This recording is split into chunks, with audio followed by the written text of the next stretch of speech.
Welcome to the Depressy Podcast. I'm Missy. And I'm Allie. And we are sisters in the mental health field, helping you with all things stressy and depressy.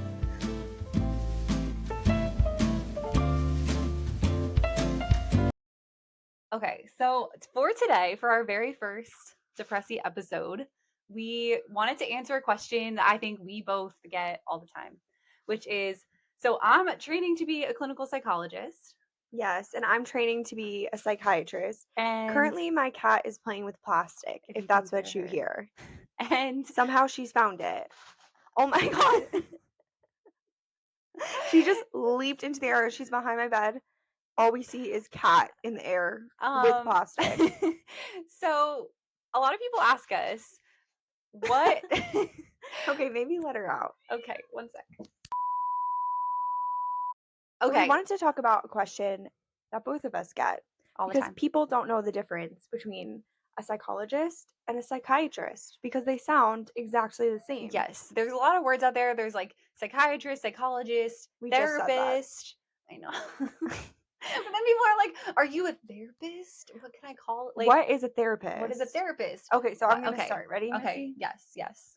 What is a therapist? Well, I feel like I should say what I do. What's a clinical psychologist? What's a clinical psychologist? Okay, so a clinical psychologist is someone who is getting a doctoral degree in clinical psychology. So usually that's a PhD. That's what I'm doing. We won't get into the weeds of this, but there's another degree called a PsyD that you can do and also be a clinical psychologist. So it's already very confusing. But you could also be a social worker. You could be a social worker. That's different. We shouldn't confuse the people. Okay. So one goes to med school, one doesn't. So but not for a social worker. They don't go to medical school. I know, but you said one goes to, you said so. Okay, psychiatrist goes to med school, psychologist doesn't. They do a PhD. They do a PhD or another degree, but Missy's getting a PhD. Yes, I'm doing a PhD in clinical psychology. So what that means is I am doing a degree where mostly I'm doing research on like mental health broadly. So you could study any topic in mental health. My lab studies adolescent mental health. So I study teenagers. What's adolescent mean? Yeah. Teenagers. Okay. Yeah. I study teenagers and broadly like what puts them at risk for mental health problems. Yes. All of that. I work in a lab where we like interview them and we follow them over time. Mm-hmm. And that's kind of like the primary work that I do. But I also get clinical training to be wait for it, a therapist. Whoa. What is a therapist? A therapist is kind of a catch-all term. So that could be any like mental health focused degree that you're doing. So if you're doing clinical psychology degree, if you're doing a social work degree, a master's in counseling degree, even a psychiatry degree in med school, which you'll talk about, you could call yourself at the end of that a therapist. You're doing therapy. But yeah, so I also do clinical training, which during my degree has either been like 1 or 2 days a week, basically, of my time, if you think about it. And then at the end of my degree, I do 1 year that's like just fully clinical training. And then I get my PhD. And it's kind of a Ponzi scheme because you then have to do even a little bit more training. But then finally, you can be literally. Finally, you can be licensed. And when people get a PhD, usually, many people do become a therapist and they practice therapy. But a lot of people also, because most of what we do is do research, a lot of people do that in some capacity. So you might become a professor at a university where you have a lab and you're doing research. You might be doing research at a hospital. And there you might also be doing clinical work too. So people who work at hospitals with a PhD, they might do some like a few days a week of therapy and a few days a week of research at the hospital. Some people also now with a PhD are working for like companies that do research on mental health because there's a lot of those kind of popping up. Yeah. So there's a lot of different options that you could do, but that's what I'm doing. And yes. Yeah. Okay. So what is, Allie, I think you should explain to the people, what is a psychiatrist? A psychiatrist, basically the main difference is you can prescribe medication. Yeah. You can get different amounts of training in order to also do some types of therapy. Yes. Wait, but back up and say, where did you have to start your training? I started my training long ago in AP Bio. No. What kind of school are you in now? Okay, I am in medical school, Yes, that's a which big half the difference. time I tell people in medical school, they ask me what kind of nurse I want to be. And while we love nurses, It's a different it's a school. different It's a school. different school. That's nursing school. I am in doctor school, otherwise known as medical school. So when you started medical school, did you know, like, did you have to say you wanted to do psychiatry? That's a good question. No, I came in wanting to do OB-GYN, actually. You Yes. could not have told me that I wasn't going to do OB-GYN. And part of that is I genuinely do love the population of like young women, childs, Varying varying ages. ages. I hate that term though. Yeah. I genuinely do. I'm like people giving birth, Yes. that age. Yes. Yes. Yes. I love the labor and delivery floor. Like genuinely, I think if the job like we're just labor and delivery, like and I didn't have to do C-sections, like I was just Yeah. anyway, Okay. aside, I So didn't you like went in surgery. and I but went like, in do you have to know what you want to do when you go into med school? no. I mean, on the applications, they kind of want you to say like what your goals are, Mhm. but I would say most people going into medical school, maybe they have an idea, but most people don't know what they want to do, and even if they have an idea, they end up like switching. Yeah. So in medical school in our 3rd year, it's a 4-year program. We rotate through every specialty. So I rotated through OB-GYN, through surgery, through medicine, and through psychiatry. And I actually did my psychiatry rotation in an inpatient unit that focuses on adolescents, so teenagers, Yes. and totally fell in love with that population. I thought for a while I was going to do pediatrics because I do love kids and like honestly wish like babies had psychological issues because like I love newborn nursery. Unfortunately, they just don't. Yeah. They might. Or fortunately, Fortunately, they do, they're but like doing I'm like, how well. can I incorporate Yes. just like holding babies into my doctor life? Yes. Unfortunately, I will just have to have my own babies Yes. in order to I think hold you could check babies. that box that way. Yeah. Yeah. Yeah. I was like, do I want to be a pediatrician or do I just want kids? Like, I don't know. Yeah. Anyway, so this is all to say in my 3rd year, I decided to switch my interests into psychiatry. Okay. And then Yes. when do you like start, so throughout med school, you're doing like general medical training. So Yes. unlike me where my only clinical training has been basically like being a therapist, like talking to someone else in a room or in a group. I've also worked in schools like classroom settings, but it's all therapy. Your training has been Very different. broad. I would Yes. say I spent 6 weeks on a psychiatric unit, and we had, like, maybe a couple weeks during our training talking about, like, psychiatry and mental health, but the majority of my training really has not been psychiatry at this point. So after your 3rd year, your 4th year, becomes very different than the other years of medical school because you really tailor your training to Yeah. what you want to do. So currently, right now, I am doing 4 weeks. It's called a sub internship because your first year of residency is called your internship. So I am right below an intern and I am in an inpatient, just adult unit right now. So I am working with the doctors and like have my patients. Of course, I am the medical student and they are really the doctor's patients, but I get to like play doctor and help come up with their treatment plans. I talk with them and help create their diagnoses. And from those diagnoses, we decide like what medications to prescribe them. And so I'm doing a bunch of focused psychiatry rotations for my 4th year. So that's where it's different. I'm getting a lot of my training this 4th year, and then I'm applying to residency programs. So what is residency? Residency is a scam. Just like Missy has to do Ponzi scheme, Yeah, I yeah. too have to do Ponzi scheme. So I apply for residency and in like September, you do interviews, and you hopefully there's like a match system, which we don't have to go into, but basically you have to go to the place that they tell you have to go to. And at that point, are you like, where are you in your training? Have Yeah. you gotten your medical degree yet? So I apply September. You will hopefully match. Everyone cross your fingers right now. Hopefully match in March. And then you officially graduate like May. So at that point, you're a doctor. At that point, you Yeah. are a doctor. But can you practice? No, you can't. Mm-mm. No, you can't. you have to go through residency training. Residency training, you have an MD or DO. I will be having my MD. You are a doctor, but you're still in training. So psychiatry has a 4-year residency program where often you're working at a hospital. There's some outpatient as well, especially with psychiatry. There's outpatient time. You're like doing all the work of a doctor under the guise. You're like a junior I'm a doctor. junior, you would be Yeah. a junior Yeah. doctor. It's very intensive training. You do like 80 hours a week. Um, Really focused on, like, your specialty that you're doing.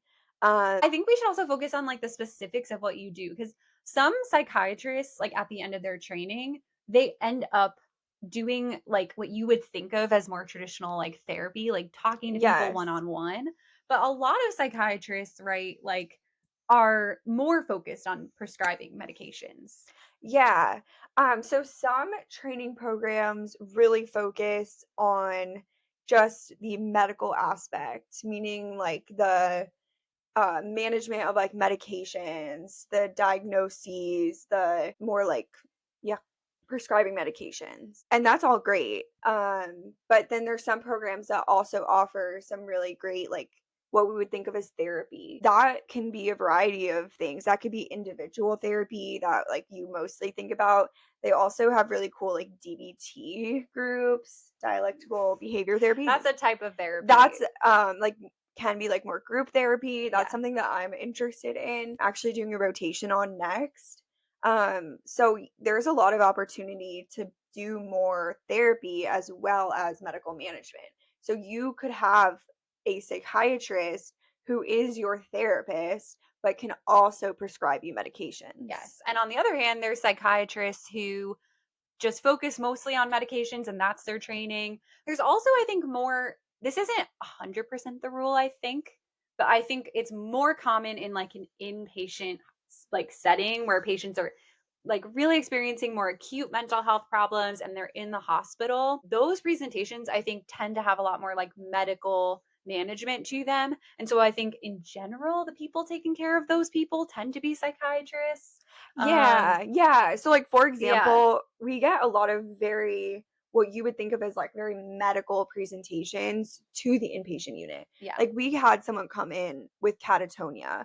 That is, like, a Which is what? medical emergency. So, Yeah. catatonia, it has very specific criteria, but you can think of it as someone is very limited in the actions they're able to consciously carry out. It can present that you're like moving around doing aimless motions that are non-purposeful, but often the way we think about it is like you're in bed, cannot move Yeah. type of thing. And It that, almost, like, seems more like a medical yeah. So presentation. with that, Yeah. you have to treat medically, like, you prescribe basically, like, Ativan. It Yeah. is very medical. Yeah. You're not doing therapy at that You can't point. talk someone out of You're that Yeah, they experience. really Yeah. can't Yeah. verbalize to you often Yeah. what is going on. And there are very medical parts of psychiatry Yeah. that necessitate, very acute management with medications. So in the inpatient unit, we do have support from, like, social workers. There are, like, therapists on the unit, and the psychiatrists often mainly focus on the medical management Yeah. in the inpatient acute setting. Yes. So it gets confusing because I feel like there's a lot of crossover of what people could end up doing. So like again, you could go to med school, become a psychiatrist, and then do stuff that like ends up being a lot like what a PhD would Mhm. do.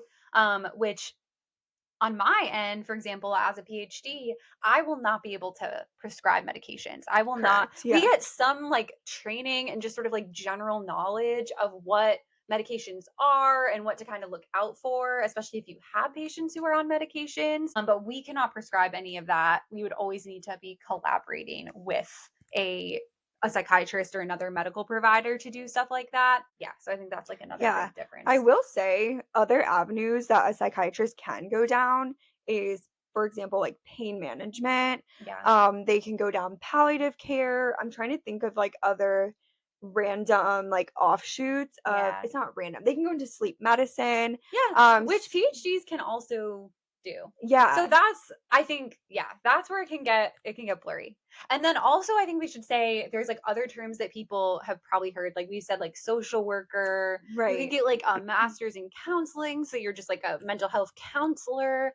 Those are different degrees. Like essentially the way that therapy has come about is I feel like there's just all these different fields that at the same time we're like, we should be helping people with mental health problems. And they all kind of had their own training. And now there's like many ways to kind of get to the end of it. And you like do different training throughout. So if you're Yeah. someone who like really is interested in the medical aspect, or you're not sure you want to do mental health stuff, but you know you like the kind of medical element, you might go to med school, then become a psychiatrist. If you're really interested in research and understanding, there's like so much we don't know about mental health, and that's what drew me honestly into it, then you might do a PhD and become a therapist that way. Right. You could also go to get a work degree. And with that, I think sometimes people are interested in mental health. I think there's lots of other like systems that social workers manage. So Yeah. social workers can help people just access like any social services that can be mental health related, but it might not be. So you could go get a social work degree and then still become a therapist, but you might not become a therapist through that route. Like, Yeah, I feel like we might yeah, be confusing the people. I know, I So know. I this just is what want I'm going to say. Psychiatrists can prescribe medications, psychologists cannot. cannot, but they can both be therapists. Yes. So, Missy, I actually have a question. Yes. How does someone decide whether or not they should see a psychiatrist or a psychologist? That's a good question. I think that for many run of the mill mental health problems that you might be experiencing, like if you feel a little more down or depressed, if you're just noticing your anxiety is a little bit higher and you're looking for a provider who you're looking at their website and they do practice therapy, I think either provider would be Yeah. totally fine. I do think that with psychiatrists, you would just want to look out for maybe this information would be on their website or like their profile on different services, but some do really just primarily focus on medications. And so Right. if that's what you're looking for, then go right ahead with Mhm. psychiatrist. But I think you just want to look out for that with a psychiatrist, because if you're looking for more just therapy, then you might not be a match for a psychiatrist who really focuses on meds. But if Yeah. someone focuses on both, I don't know, you tell me what you think. Yeah, I mean, Yeah. I probably for your run of the mill anxiety, depression, or maybe you don't know, a therapist might be a really great resource to start with.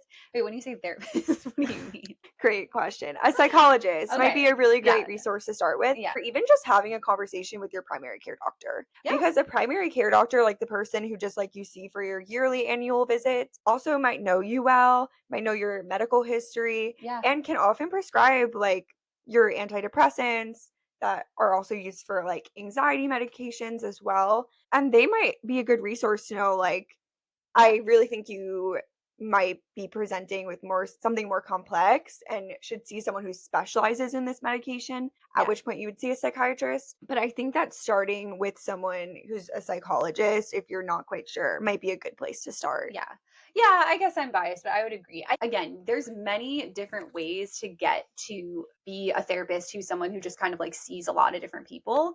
But I will say, I think if you do the PhD route and you become a clinical psychologist, that your whole training is focused on mental health. My degree is 6 years long. And then after that, I'm going to have a couple more years before I can be a full on practicing Mhm. licensed girly. So I think with that, you're seeing someone who's just focused all their time and energy on learning the mental health stuff. Yeah.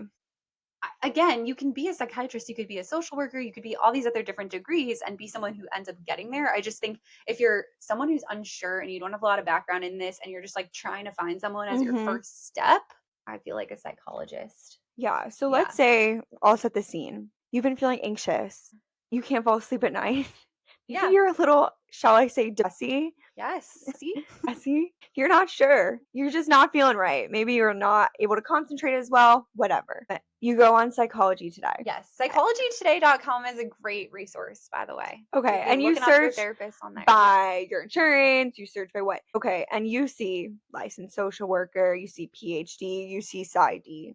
Does it matter? Who should I choose? I think okay, this gets like maybe a little bit more confusing. I think a PhD or a PsyD, those are the 2 degrees that you can get become a clinical psychologist with. Right. So I'm doing the PhD. The PsyD is just another way. We won't even go into it. It's another way that you can become a clinical psychologist. And those 2 degrees are people who have like a doctorate in just the Mhm. mental health stuff.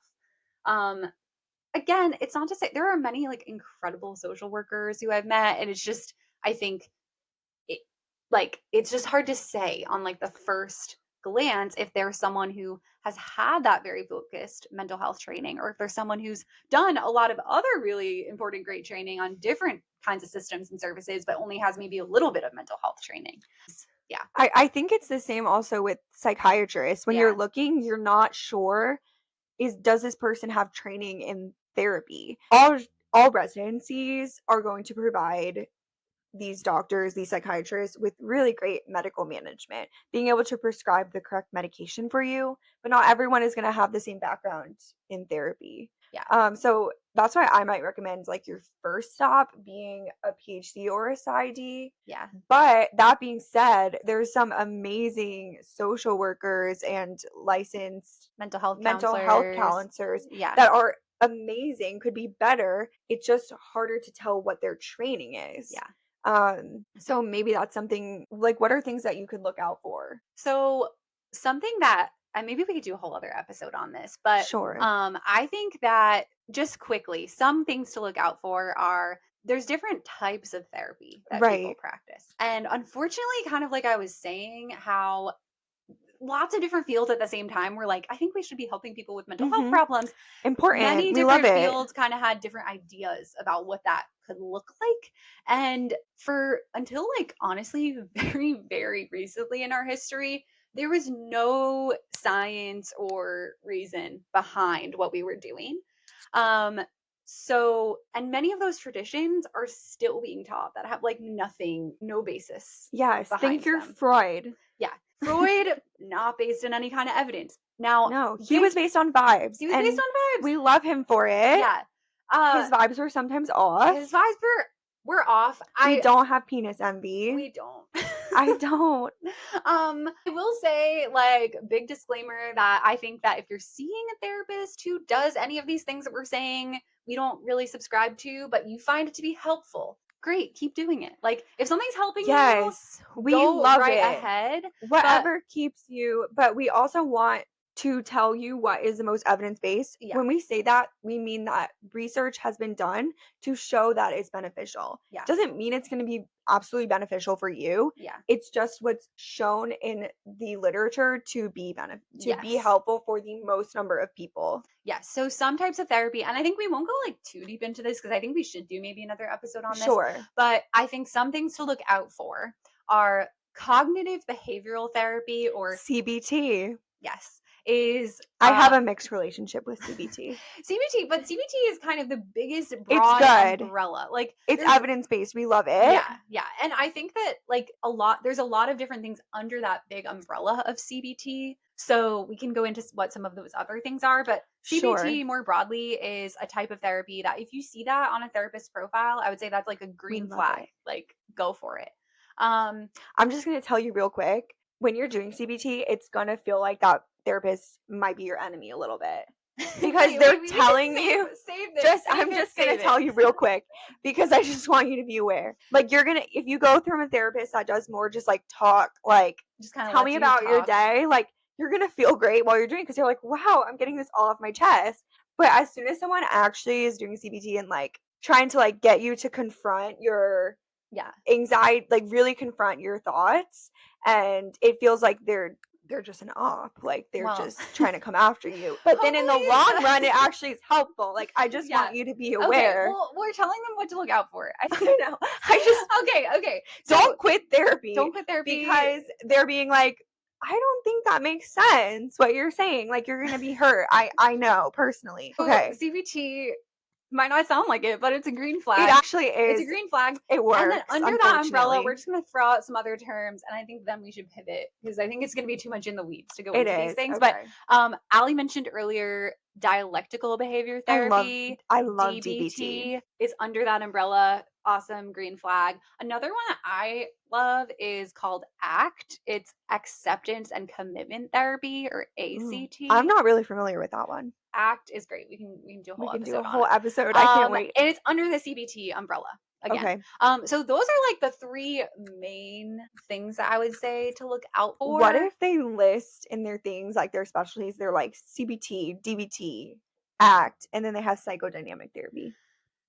I What think would I you have say? a mixed relationship with this one because so psychodynamic therapy is something that comes from the tradition of Freud.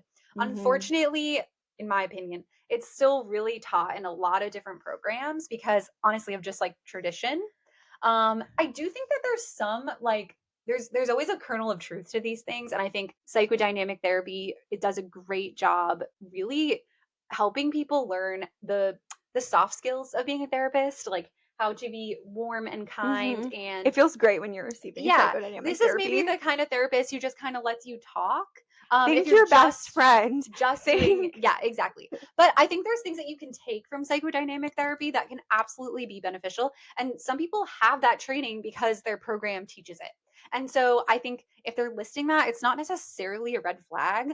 I think you just and again, I think we should do a whole other episode on this, like once you're in sure. therapy, like what to What should that also look be like? looking out for. But I think, just having that listed is not a red flag. I think if someone's like full on leaning into that and just really practicing that, then that can Mhm. go into iffy territory, in my opinion. But if it's just listed, it's fine. Again, because people just might be trained in it through their program because that is a tradition in their That's true. program. Yeah. Okay. Wait. I think we should pivot too and talk about like our paths to getting to where we are. Sure. So you talked about this a little bit, but so when you went to med school, you didn't know that you wanted to do psychiatry. No. Walk me through what that transition was like. Yeah. And I think this goes into just something that I've been walking through in my mid 20s. I think just to set the scene, like I went to like a competitive undergraduate college. Yeah. I was an ambitious girl boss girly. Like I worked so hard my whole life with school. Yeah. Like I mean I had fun as well, but like I No, I mean pre-med is like pre-med intense. was Yeah. very intense, and the thing that brought me the absolute, like, most meaning in my life was my career and, like, the idea of what I was going to be aspiring to, Yeah. and that was OB-GYN. I did my gap year research, like, so between my undergraduate degree and medical school, I did research, um, through the maternal and fetal medicine, like high risk pregnancy research. I loved it. And then I went to medical school and still wanting to do OB-GYN. OB-GYN is a field and it is getting better in terms of like your schedule, but it is a surgical field. It is a very demanding career. Not to say that other aspects of medicine are not very demanding and don't require a lot from you, but I really had to do like some soul searching about what do I actually want in my life? Well, because if you are in like OB-GYN, you are, I mean, especially if you deliver babies, which is what you really loved about doing I that, loved it. you're on call a For lot. yeah, a lot. Yeah. And And when you're on call and you get called in, like what happens? yeah, so you as an attending, meaning like you're no longer a junior doctor, you're a full doctor employed Yeah. by a hospital or you have a private practice. A lot of hospitals are moving to like a laborist model, which just means that like you're not delivering the patients that you see like on outpatient clinic. You will just be like, I'm at the hospital for 24 hours and whoever comes in, I'm delivering them. But And still, that's like that's a lot. intense. And 24 I hours. remember I am a girly, like, I mean, I have my own mental health stuff. I have like anxiety, depression, ADHD. The way I find the most stability is sleep. Yeah. Like, I need sleep at night to keep my mental health in check. And I always describe it like I was talking to these doctors, like, how do you do it? And they're like, you just do it. Like, it's fine. And I think about, like, Michael Phelps. Like, he loves swimming, and girl, I love swimming too, but I don't have the wingspan to be as fast as him. Like, I could work as hard as I want, Yeah. and I could get fast for myself, but I'm never going to be, like, the most it's not gonna be a career for me. I don't have the wingspan to do OB-GYN. First of all, it ended up not being the right career for me, like, in terms of I didn't really like surgery. There's a lot of surgery in OB-GYN. You can Yeah. choose to go a different career path, but the training is very brutal. Like, just to be I genuinely think it's one of the most brutal residency programs that you can go into. Um, and I just felt that knowing myself, knowing that I wasn't gonna love the surgery aspect, did I want my career to completely take over my life? Meaning, Yeah. like, before pre-med, it was like I would do anything for my career. Like, if that meant that I would suffer my mental Yeah. health, it felt like it was worth it. But I really had to do some soul searching about, like, what do I actually want for my life? What do I want my life to look like? And what do I actually enjoy? Like, not just like the most prestigious or the thing that sounds the coolest. What do I actually want to go into? Yeah. I think well, okay. I think about this a lot as like a young woman who like, is in this new age pursuing a Girl career. boss. Like I love the idea, obviously, we're both pursuing careers of women pursuing their careers. And I think if you're a woman who's like full on, you're doing OB-GYN or We you're doing love so it. we Those do. people. We need the people who have the wingspan. But I will say that there can be a double-edged sword to that where I don't know what your experience was of that aspect of being like, what does that mean if I'm not trying to be the girl bossiest of girl bosses? Yes. Like, yeah, No, it feels like you're giving up on yourself yeah, because you put in so much work to get to where you are. Like, I think about the hours that I spent doing organic chemistry, and I had in my future that I was going to be like a surgeon, like this OB-GYN field. which is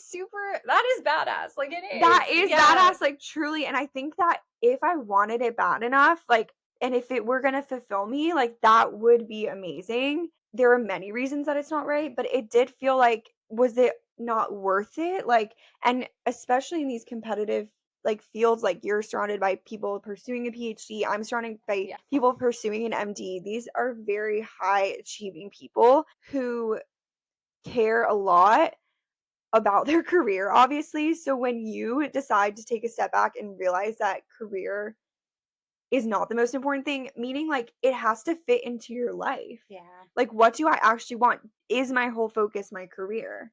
yeah, And the answer for me is no. Like, as I move forward, I need to find something that I actually really love, which I found in psychiatry. And there's many reasons why OB-GYN isn't the right field for me. But one of them is I want my life to look different than what it would look like if I pursued yeah, OB-GYN. Like, I want to be able to not work on the weekends. I want to be able to, like, just take the day off because my kid's in a school show. I want to be able to take a longer maternity leave than is available in most surgical residencies. which is what? It can be less than 6 weeks. Like, some surgical Wow. residencies really want you back within, like, a week. It's getting A better. week? It's getting better. I will say, like, that's not for surgical specialties across the board. There are some that will work with you, but I would say 6, if you're getting over 6 weeks, that would be crazy. Wow. And a lot of I Wow. mean, the psychiatry programs that I'm looking at, there a lot it seems to just be a lot more flexibility in terms of, like, your Yeah. training. There's more outpatient time, there's more, like, elective time, meaning they can really build your schedule to like, make sure people are getting up to, like, 12 weeks, I see, for Yeah. certain Which is the non-surgical standard residencies. in so many other places, which is kinda crazy. Yeah. Yeah, so this is No, all that to makes say sense. it definitely was, and to go into, like, personally, I had one of my closest friends, like, passed away during my medical training, and everyone asked me, like, "How did that affect you?" It affected me in so many ways, but one of the ways was really just, like, following my heart and making sure what I was doing was something that I loved. I think about her and how she was someone that always pursued the thing that was like her dream, that would make her the happiest. It wasn't the thing that made the most money or was the most prestigious. It was truly like, where did she find joy and happiness? And that also made me reflect on my life and like, am I just doing this because it sounds cool? Because it Yeah. is so badass? Like, is it okay if I take a step back and do something that it just is something that just brings me joy? Yeah. And also to be clear, it's crazy because psychiatry training is still It's so really brutal. intense. I was just talking to the residents in my inpatient unit, Yeah. and they are like, I think we do 24 hours, like, shifts a year. 24 hours straight. I mean, if it's and let me disclaimer, not disclaimer, OB-GYN 24-hour shifts are gonna look different than a psychiatry 24-hour shift. But still, you're awake for 24 hours. Like, Yes. Meaning, like, you might be able to get, like, more cat naps in a psychiatry 24 hours, like, people are not delivering babies, like, yeah. OB-GYN, like, Yeah. they're delivering babies all night, like, babies are every time. Hopefully, with psychiatry, like, there could be admissions, but people are sleeping more. But, yes, it is still, like, very demanding, um, but one of the less demanding fields, Yeah. which is still crazy. Yeah. Yeah, I think it's all relative because I think I've found when I've been in different environments, we're both ambitious people. And I think being an ambitious person, my ambition will like grow to the size of the environment that I'm in. Yes. And so when you're in med school, I bet it's like, oh, well, the very, very ambitious people are doing OB-GYN and they They're going are to neurosurgery, they're going into yeah, so they're just ortho, doing these 24-hour shifts constantly, and that's what it looks like to be and ambitious. I was like, "Why is this not feeling right for me?" Yeah. And then the quote unquote like less ambitious thing is you I doing know. only some 24-hour shifts. I know, That's and this is yeah. not to say that, like, psychiatry, like, training is not very demanding. It Yeah. is. It just like I think that's the point. That is crazy that it would seem less demanding in Yeah. the environment Like, you're it's in. thought of as a lifestyle specialty, meaning, Yeah. like, you are able to maintain more of your life, like, Yeah. genuinely, outside of medicine. No, totally. You kinda had the same thing, though, because I remember when you were going into school, like, Yeah. you saw yourself becoming a professor, like, Yes. staying in academia. Yes. So also I feel like I should say before I was in this field, I thought of like getting a PhD or academia as like you learn how to be basically a teacher because the only way that Yeah. I had interacted with professors was them being my teacher. And I came to learn that that's like a very small percentage of what professors actually do at most research universities, or definitely when you're getting a PhD. So the majority of what professors do, even if they're the person teaching you in your class, and definitely PhD students as well, is do research. And Mhm. that looks really different depending on your field, right? Obviously, if you're studying like, biology, you might be working with cells and a Right. microscope. That is not what I do in psychology. And even psychology Yes. research looks pretty different. Mhm. But I can say what I do is I basically like recruit participants to my lab and I'm going on a tangent now about my field, but I'm just like trying to paint the She does picture. I do research. She's a research woman in STEM, like and it's kind of seen as like when you're doing a PhD, they really train you to be a professor, to do academia, right. because, like I was saying, the majority of your training is doing research. And that's seen as kind of the most like prestigious path, I would say. So Yes. you're Yeah. in this world, if you're an ambitious person in the PhD world, the thing to do is to try and do academia. And Yes. people also might not know this, but to become a professor, like just think about like the numbers. There's a lot of people graduating with their PhD, and most people are professors for life. So there's very, very few positions. Basically, you have to wait until honestly, sometimes people are at the point of their life where they don't have the cognitive functioning anymore to do like they are like old, What? like in their Wait, 80s. I did not know. Wait. Yes. So you in order for a position to open a lot of the Oh, I thought times, you said they didn't get a you position until they were 80. I oh, was like, "What the heck?" maybe okay. No, you have to wait for like someone to really age Yes, out. people People stay in don't the retire. fields. Yeah, like early Like, generally. Harvard is not, like, actively recruiting But people. not just Harvard, like anyone, Any any university university. So to get a position, you essentially just have to continue doing research training after your PhD and until a you postdoc, and what's called a postdoctoral. postdoc until you kind of win the lottery at applying to one of these positions. You kind of have to set a broad net of like, I'm willing to go anywhere in Anywhere. the United States to any university. whether it's in a city or in a rural area, until one of these positions opens up for me. And it not only opens up, but I'm one of the people who gets the position.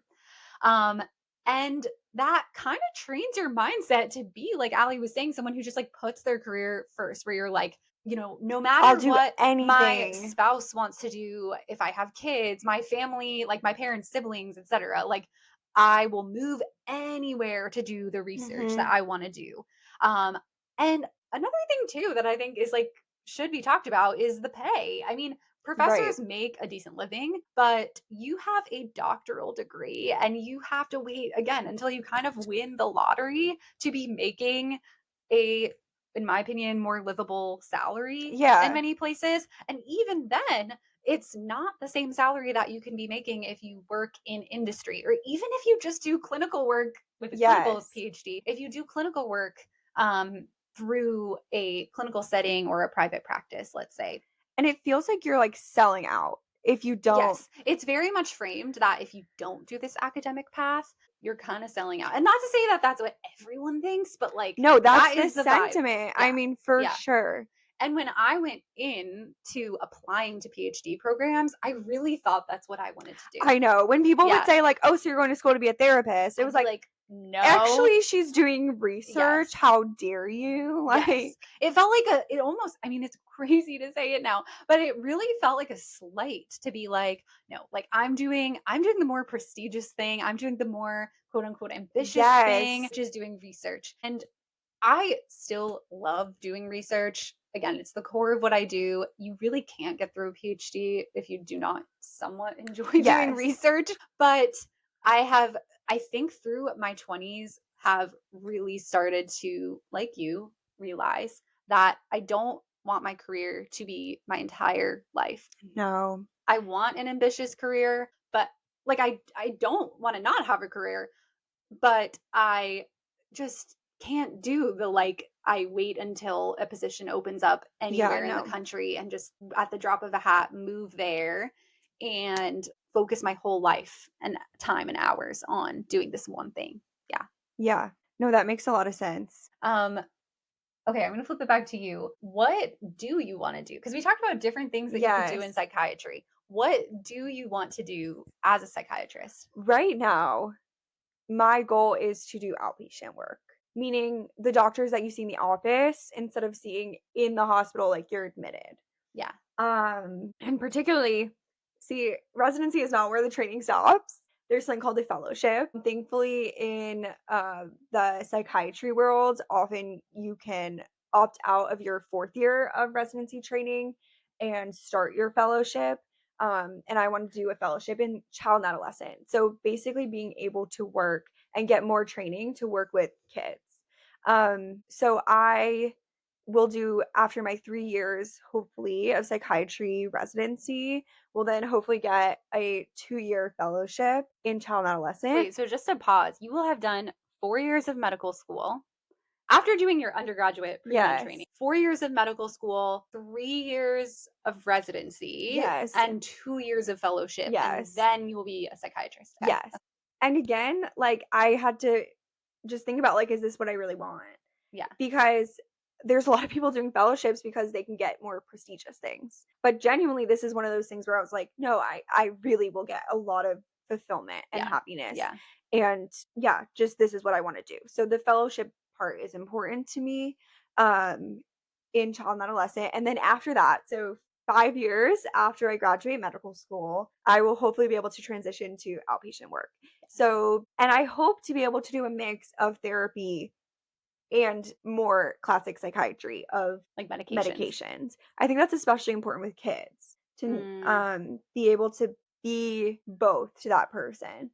yeah. It's not the same. I feel like talking with an adult, you can often very um they can provide you the information that you need to make diagnoses and treat them. Wait, when you say they, what do you Like mean? an adult, like is often more Oh, an adult can cognitively. like give you that. Yeah, Yeah, you yeah, can yeah, be yeah. like, "Give me, like, your history." Obviously, you can ask the parents and stuff, but I feel like working with a kid in order to, like, more fully understand them, in my opinion, like, doing a bit of therapy as well, Yeah. Having that training at having that least. Yeah. training can be Yeah. really important Yeah.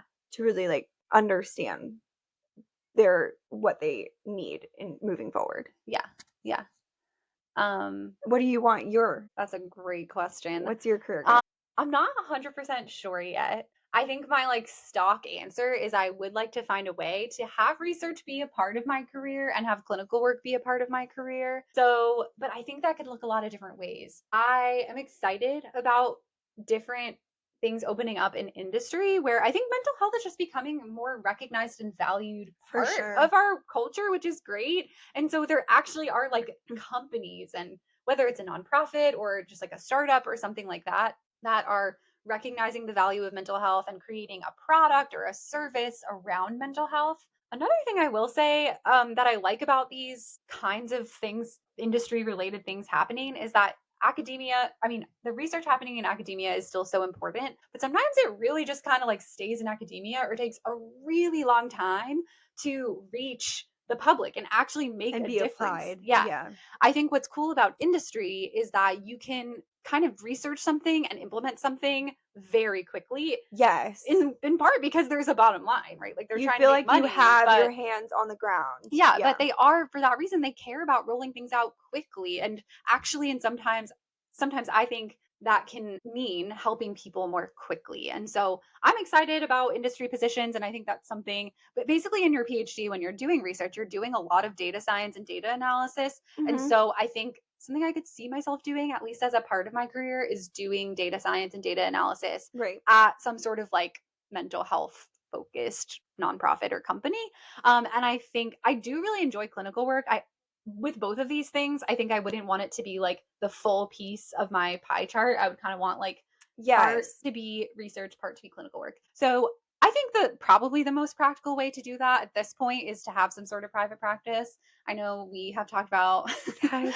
practicing together. Girl, Uh, if you have mental health issues in 5+ years, cut. reach out. But so I think that's something I would really like, because with the nice thing about doing research and clinical work is that with research you are working on these like big open problems where there's so much we still don't know about mental health, and when you're doing clinical work you sometimes realize that you're like, wait, I don't like fully have the tools to like help this person, or I have to kind of fill in the gaps myself with some of my own, basically making judgment calls. And it's cool to be able to have your hand in research to be able to like answer some of those questions, to like Yeah. do research studies and be like, now I'm developing the thing that could actually help me in the clinic. The downside of research is that it takes a really long time, and Yes. there's like very delayed Very delayed rewards. reward. So you're doing a research study for years and then finally you're getting results and then And you then can it's not even implement it. published. Yeah, no, 100%. So I think that's where clinical work can feel really nice as a balance, because you are Mhm. helping people that day right away, and you don't necessarily get to see people improve like every single day you see them, No, right? but it's very But rewarding. you see rewards like within a few weeks. A lot of times if you're doing therapy that is evidence based, that's backed in Yeah. research, we know that it works, right? So you're seeing progress very quickly. Again, though, the flip side, like I already mentioned, is sometimes you're like, like I'm hitting the wall of like the tools that we have, and I'm filling in these gaps, and this person, yes, is being helped, but there's, I think, more that we can do. So I think having that balance, like when research is taking a really long time, you have the clinical work to go faster. But with clinical work, when clinical work is not, when you realize there's limits to it, then having research is nice. So that's, I think, why I like that balance. Again, I don't think I see myself doing the traditional academia route I anymore. know. We're getting out. We're, uh, We're exiting. but again, to our point, it's crazy because I'm like, I'm not doing the We're most so ambitious thing. I Here I am know. naming like two careers I want to do at one time. I know people look at me like I'm crazy when I'm like, "Oh, I went to the beach every single day this summer." Or not every Every single single day. every single weekend this summer. They're like, "How did you do that on rotation?" Like, clinical rotations for us during our 3rd year are very demanding, Yeah. and people are expected to, like, study over the weekend. And I passed everything and I did well, but I wasn't gonna be, like, the top 10%. Like, that wasn't even my goal anymore. Yeah. Like, I think everyone around me, their goal is to, like, be the absolute best, and Yeah. my goal is to just live my life Yeah. while pursuing this thing. That sounds like a good philosophy for psychiatry. Yes, live your life. Have fun. Yes. Yes.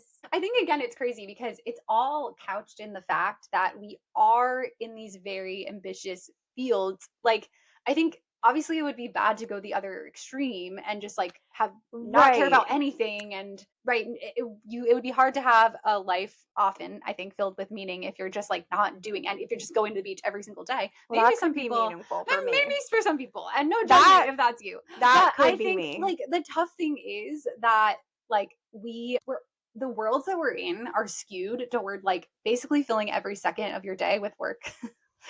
So if you're someone who you have to like very consciously push back on that, Yeah, I no, think. for sure. Something that does help though, honestly, is knowing that I would be happy as a stay-at-home mom. So everything that I'm doing is extra and it is not needed. Like I Yeah, if I don't match for the match, meaning I don't get a residency placement, I will try again. I want to do this, but my life outside of medicine is just as important. It is more important. Like I I like have that. the Yeah. building blocks of my life that make me happy. I have my fiance, I have my family, my sister, I have my cat. I love the apartment we live in. I like the city we live in, my friends, like all of these things are more important than what we are pursuing. That is extra. So I am so wanting, like with all my heart, a residency program at a program that will fulfill what I want to achieve, but reminding myself that like that is all extra to the life Yeah. that I am already happy with. I love that. Yeah. That's I It think doesn't sometimes it's not like I have a perfect mentality. Like easier said than done. catch me having a Yeah. mental breakdown, like trying to make my CV because I feel like there's not enough on there. Like I am not like perfectly mentally healthy, but it is something that, Yeah. and that's a little bit of radical acceptance right there. Yes. Did you I know that you had a little bit of a journey around this idea that a psychiatrist is like different than being a doctor who is 100%. doing very medical thing. Again, not to say there's no overlap, but like a doctor who is Working in the helping hospital, doing fixing up chest wounds. Yeah, CPR, yeah. doing Like surgery. No, what 100%. was your journey around that? And I think that's part of when I was saying, like, giving up on being, like, a surgeon, it was more than that. It was giving up on, like, I have spent like I said, psychiatry, the amount you learn in your first 2, 3 years of medical school is a very small proportion. So it felt like I had put all this work in and I was going into a field that was not, like, what I had worked on for Yeah. the past You were 3 years. learning I was learning biology, chemistry. how to treat, like how to suture, how to treat like very complex like, lung disease, cardiac disease, like what are like brain, obviously psychiatry is brain stuff, but like More the physical the aspects. physical Yeah. aspect. Like my training mostly is like you go to the hospital, like the doctor that sees you. Like that, Yeah. like Yeah. your internal medicine doctor for the most part. So going from OB/GYN, even when I was considering peds, like pediatrics, very like what we have been trained to do, very medical management.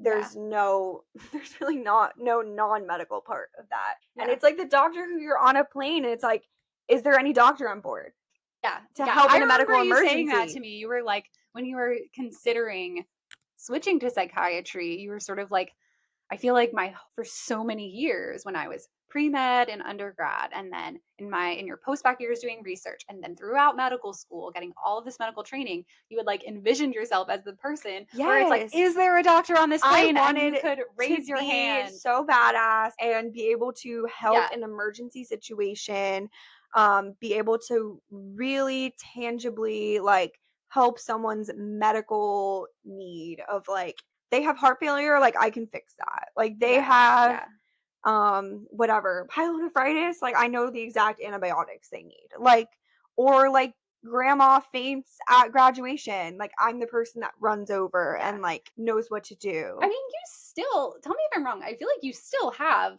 a lot of the basics Yeah. of that.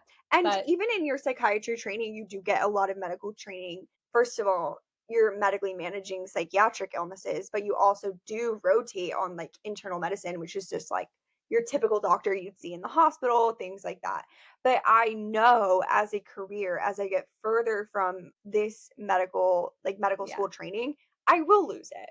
Yeah. Like, this thing that I've studied and worked so hard to know, like, I keep going back to heart, but, like, finally understanding, like, preload, afterload, like, I don't know what that means. I know, like, truly, just, like, the physiology of the cardiac system, like, was so long to fully understand, like, the electrical component of it, like, I will forget that. Yeah. That's not something that I will use anymore. Yeah. So, that's why I kinda felt like I was giving up. Yeah.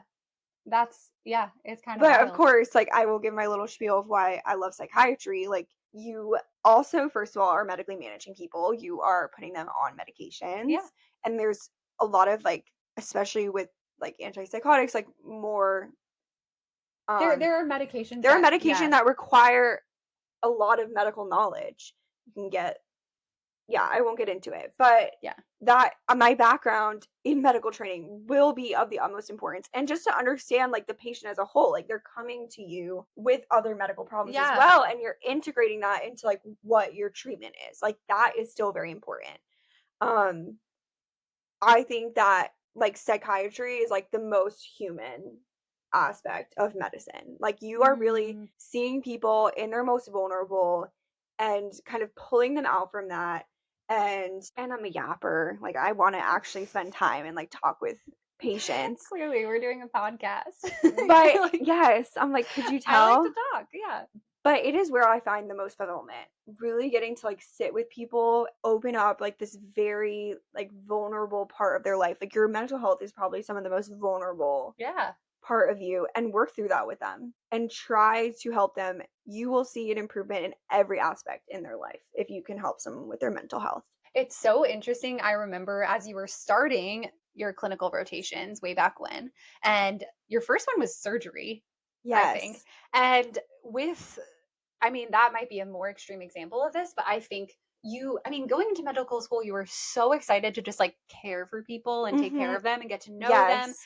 And you were like, it's surgery is your people are also very vulnerable, right? In the way you're taking care of them. 100%. But I feel like I remember you saying you were like, I, okay, did help with the surgery. And then the patient wakes up finally. And then that's And when we you leave. leave. Oh my god, that's why I thought I wanted to do anesthesiology when I was I thought I wanted to do a lot. And people were like, "Oh, you just want them to be asleep." But I'm like, in that world of surgery, the anesthesiologist spends the most time with the patient. First of all, I remember during surgery, I was like, wanting to like look over at the person's face. Like, I don't know why, but it felt like it was so like it didn't even feel like there was a human on the table anymore when you have all the drapes out. And I Yeah. remember peering over at anesthesia. And one time I did it at a pediatric hospital. Wait, what is an An anesthesiologist? anesthesiologist is someone who basically is like people giving you medication so you're asleep during surgery, but Yeah. also managing like your just making sure you're breathing, like all of those things during surgery, your vitals, everything. I remember peering over the like drape that separates the surgeons from the anesthesiologist and seeing this very sweet anesthesiologist like braiding this little girl's hair while we were like in her abdomen. I don't know what it was, like a appendicitis, whatever it was, because she had like gotten some goo in it. And I just remember thinking like, oh, like she's the one taking Yeah. care of the patient right now. And she's the one who rolled the patient, who carried the patient into surgery, got to like calm the patient, put the patient under anesthesia. She was the one that was like managing the patient once they woke up. So I was like, oh, I want to be on that side of the Yeah. curtain. I want to be with the patient while they're more awake, and I felt like caring for them. But then it turns out if you're not in the OR or the operating room at all, you can have the patient all the time when they're awake. Yeah, it turns out That's there's a the lot of time I other turned types out of doctors. I just like my patients awake. And so, yeah, I think you followed that all the way to I psychiatry. followed that. I was like, how do I make sure my patients are awake 24/7 every time I talk with them? And yeah, so if you And too psychiatry, you gotta yap. yeah, You gotta yap. yes. So I need you awake. Yeah. I'm not listening to your heart where you could be asleep for this. I'm not looking at your labs as much. I'm talking to you. I'm checking in. How are you doing? Also, tell me the tea. Like, what's going on in your life? Yeah. I want to know Yeah. what is bothering you. I think that makes a lot of sense. You went from not from this you literally started with a specialty where they're like completely knocked And I'm out. gonna be real. Why did I like a C-section? Well, first of all, you get a baby out of it. That's amazing. Patient's awake. Yeah. Yeah, Patient yeah, is awake. yeah, I'm like, "Hey, girl, you wanna see your baby?" Like, yeah. "It's a boy!" You're awake. Oh my god, I got one time, she was, like, getting the epidural. I'm, like, holding her hands, like, Yeah. I'm like, "Oh, OB-GYN, I love it." There's a lot of OB-GYN where they're asleep. Wait, when are they asleep? Like, there's just a lot of surgical elements. Wait, You what? Yeah, okay, let me that this is something that I feel like I didn't know about. Like, OB-GYN, obstetrics and gynecology, is a very surgical field. The way young women often interact with the field is like, you go to your gynecologist, they do a pap smear, or you're in the hospital, you either get a C-section or you have a vaginal delivery. But there's a lot of, like, pelvic surgery that goes on. There's Oh. gynecologists who are oncologists and remove very complex tumors. There are hysterectomies, there's ovarian cancer, like, Oh, yeah, wow. tumors, I there's didn't think about you that. can have fibroids that require surgery, there's hysterectomies, there's getting your tubes tied.